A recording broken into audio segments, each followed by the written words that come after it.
Čauste, dneska to je video vlastně to nebo to.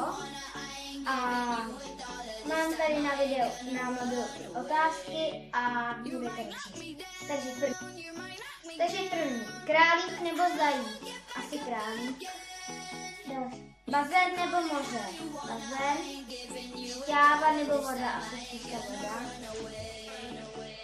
Jednodílný plavky nebo dvoudílný plavky? Je spíš i dvoudílný. Jsem tak nakoukaný, ale jednodílný jsou lepší než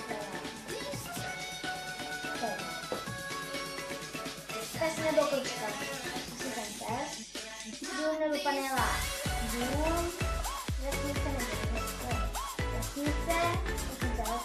Lednička nebo postel? Postel. Jahody nebo třešně? Jahody. Když třešně to je. A peníze nebo štěstí?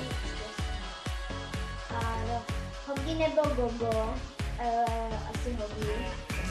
Spaghetti nebo pizza? Pizza. Určitě. Kočka nebo pes? No, pes je dobrý, ale kočka je taky dobrá.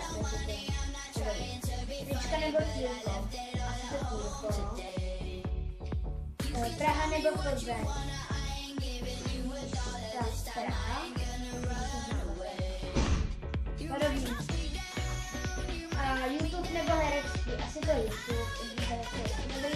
No a dneska už to asi všechno. No a ještě něco. Co to je? Počkej.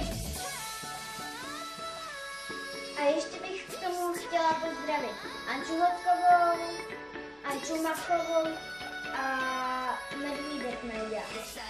Tak čau.